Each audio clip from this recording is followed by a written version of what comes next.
O programa a seguir é livre para todos os públicos.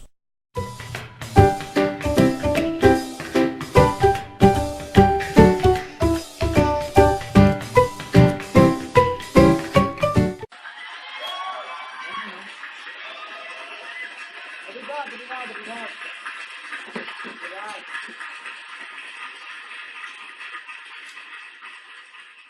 Boa tarde, telespectadores. Hoje iremos falar sobre a Revolução Mexicana. Nesse período ocorreram vários episódios e para falar sobre cada episódio, irei trazer aqui convidados muito especiais para falar sobre isso e tirar algumas dúvidas sobre a Revolução. Para falar agora sobre a ditadura de Porfírio Dias, eu quero trazer um convidado muito especial, Felipe Jonathan!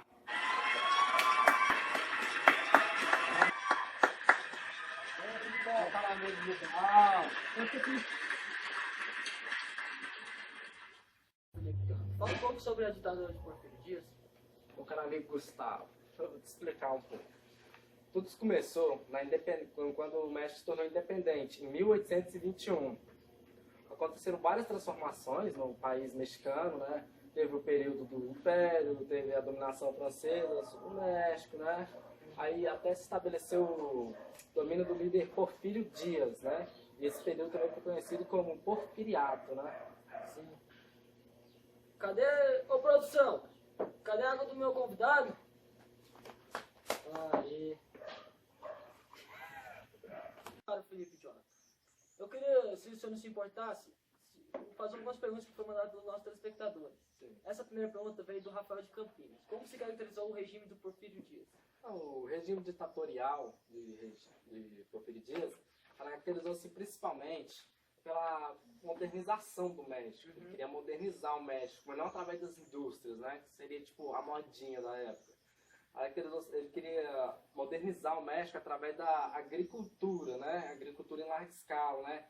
E começou a ser produzida através de latifúndios, né? Que muitas plantações, né? Para ser exportados, né? Exportações. Então, essa próxima pergunta que eu quero fazer aqui é da Brenda Leão de Natal. E como ficou a cultura do México nessa época? Bom, além dele querer modernizar a economia, ele queria modernizar a cultura. Porfírio Dias falava para as famílias aí, vamos modernizar a cultura. Só que essa modernização cultural deles, era o seguinte, era imitar a cultura dos estadunidenses. E aconteceu que para você imitar uma cultura, você tem que abandonar a sua, fazendo assim que você deixasse as tradições deles, tradições indígenas deles, entendeu? Tradições indígenas deles para poder, né, pegar outra tradição. Então, e essa última aqui é a que me chamou muita atenção. Ela é de Sara Rodrigues, de Campo Grande. O que motivou e quais foram as causas da Revolução Mexicana? É aí que tá. Volta na antiga pergunta sua. Pela negócio cultural, né? O que os caras queriam, chegou e falou, vamos largar nossa escultura? Não vamos largar. Aí logo o pessoal começou o descontentamento e tudo mais, né? Aí a partir de 1909 foi quando começou, explodiu o trem, o descontentamento começou, Aí os camponeses de origem indígena, que eles eram recrutados para trabalhar em casas grandes e tudo mais, começaram a participar de movimentos, coisa e tal, logo para poder, né, já surgindo assim. Foi só isso mesmo, obrigado pela sua participação. Obrigado, foi um prazer É isso estar aí. aqui. Até uma próxima. Então, essa foi a ditadura de Porfírio Dias. Agora vamos apontar um tópico que foi muito polêmico na época, que é o movimento reformista de Madeira. E para falar, vou trazer um convidado, Felipe Melo.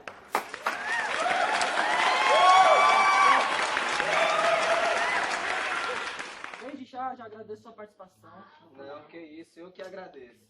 Então, Felipe Melo, estamos hoje no programa falando sobre a Revolução Mexicana. Certo.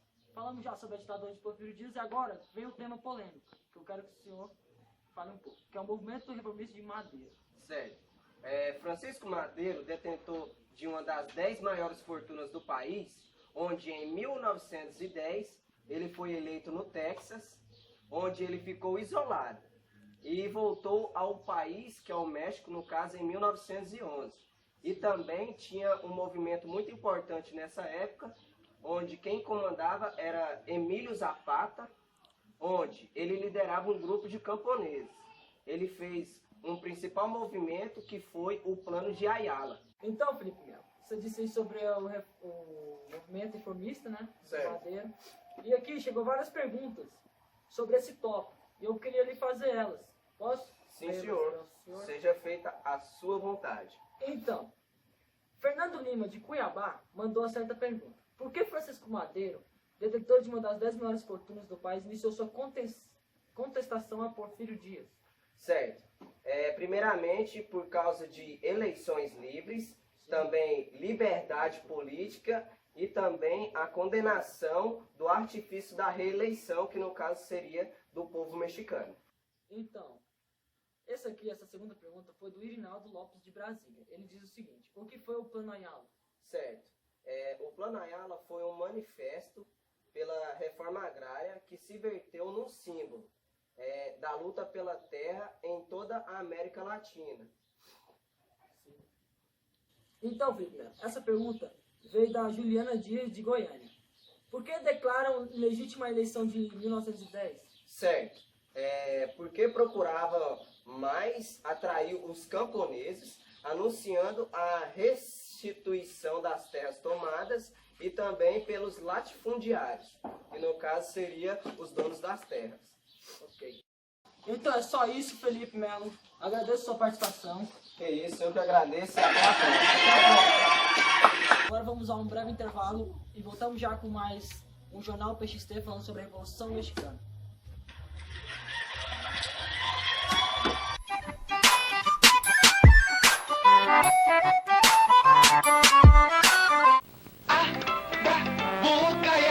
Fermento Royal, uma pitada de sucesso em cada prato. Fermento em pó Royal, a alma do bolo, das tortas, do pão diminuto, do biscoito e do soufflé. Fermento em pó é Royal. Boca é Royal.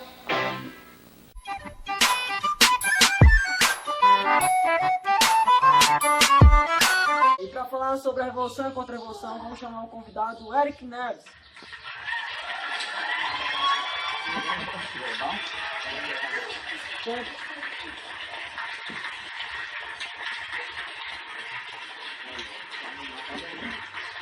Então, Eric Neves, nós estamos aqui no programa falando sobre a Revolução Mexicana.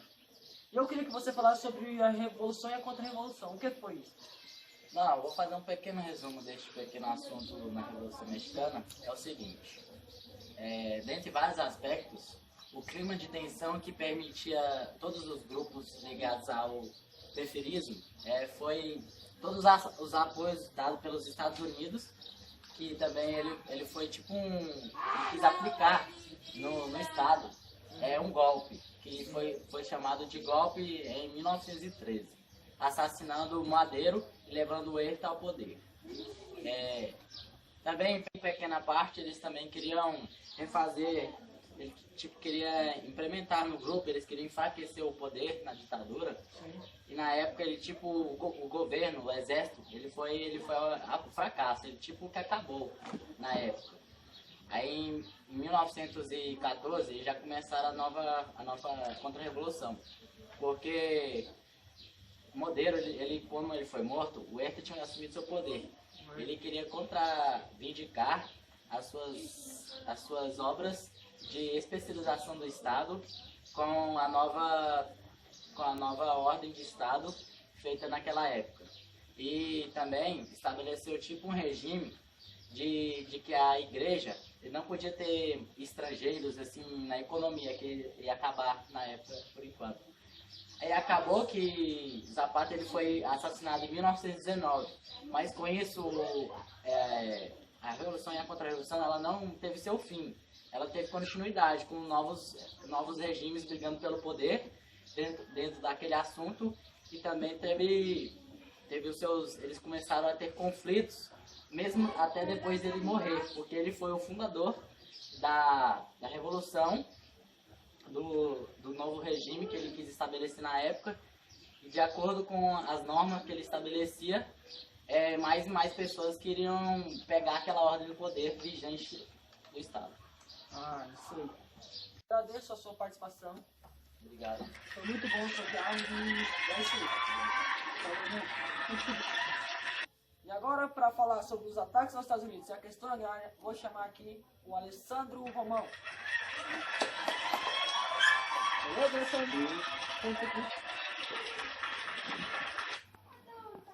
Então, Alessandro, fala um pouco sobre os ataques dos Estados Unidos e a questão agrária. Ataque dos Estados Unidos. O principal, uma pessoa que teve principal relevância nesse ataque foi José Doreto, que até seus 16 anos era agricultor. Depois disso foi acusado de assassino, ladrão de gado, assaltante de banco. Aí ficou conhecido como Pancho Villa. Depois tornou-se coronel revolucionista. Aí, e teve que patrocinar sua candidatura como militar, ele vendeu o direito autoral da sua filmagem para diretor de cinema estadunidense. E depois disso, ele veio a cometer atentado contra os americanos que moravam no México. Aí depois, o maior atentado que ele fez foi a cavalaria dos Estados Unidos, e depois foi a cidade de Colombo, que pela primeira vez, um mexicano tinha feito atentado aos Estados Unidos. Depois da Revolução, Pancho Villa foi morar em uma fazenda, em 1923, quando ele foi morto a caminho de uma festa familiar. Aí, sobre a reforma agrária, a maior reforma agrária da América Latina foi acontecer no México, que foi retomada do governo de Lázaro Cardoso, que durou de 1934 a 1940. E a maior escala do ano foi em 1960, que cedeu 7,6 milhões de hectares para a reforma agrária, que no governo de Cardoso aumentou para 17 milhões, para 750 mil famílias, sendo que 25 hectares de terra para cada uma. E uma das características da reforma agrária também era que cada pessoa só podia ter no máximo 200 metros de hectares. Mas aí, como os empresários mais ricos não queriam ceder terra, eles passaram a posse para irmão, filho, parentes e amigos. Aí, sendo assim, que só 56% do território do México pertence a essas famílias. E da metade para trás são os pobres. Sendo que só 25% desse terreno dos pobres pode ser cultivado alguma coisa. Eu agradeço muito a sua participação. Obrigado, Foi muito boa a sua até a participação. próxima. Até mais. Esse foi o nosso CPMG PXT. Espero que vocês tenham gostado. Falamos sobre a Revolução Mexicana. E para finalizar, iremos deixar um vídeo da nossa internauta Ludmilla falando sobre arte muralista. Um abraço a todos e uma boa tarde. Vamos falar da arte muralista, que rolou ali na década de 1920 e 1930, quando o México ele era um dos centros da arte do Novo Mundo.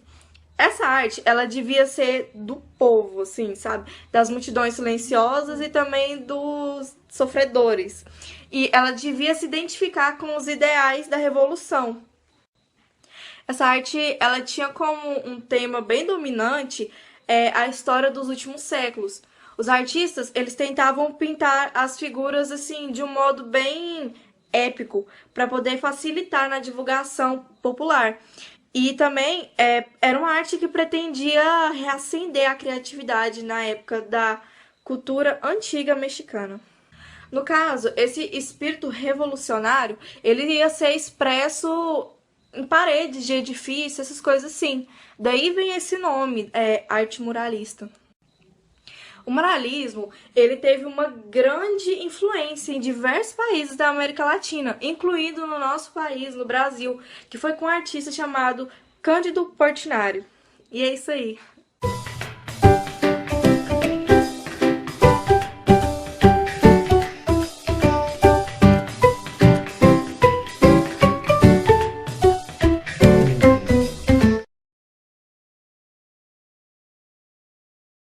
Agora apresentando o jornal A Guiana Inglesa e o Suriname também pode ser considerado uma americanos. Ah, não tem. Ô, produção, cadê o copo do... Cadê a... Do Império, passou pelo momento da droga. Meu caro amigo. Mensagem. Não, para. Apareceu ele. Eu queria ler umas perguntas mandadas sobre os pais. Ó, meu caro amigo Henrique, de Goiás. Ô, Então, cara, Felipe. Velho, nossa. Então, essa foi a ditadura de Porfírio Dias. E agora vamos apontar Para aí. Não, diga um pouco. Não, peraí, velho. Então, Felipe, nós estamos hoje aqui no programa falando sobre a ditadura do México. Certo. Ditadura do México não, desgraça da Revolução Mexicana. Ditadura. Francisco Madeiro, detentor de uma das 10 maiores fortunas, eu li formas. O movimento reformista de Madeiro foi detento de uma das 10 contas das... Felipe Melo. Entendi esse tempo do plano. Não entendi esse tempo do plano. Ficou pai pra caralho. Então, Felipe Melo, é só isso mesmo. Agradeço a sua participação e volte sempre. Tamo aí.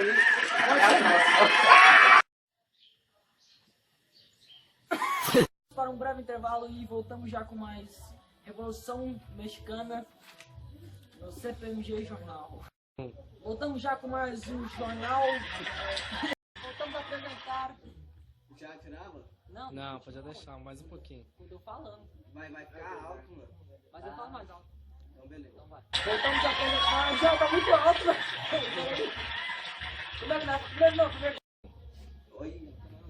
Primeiro. Vamos agora falar sobre a... Não, peraí.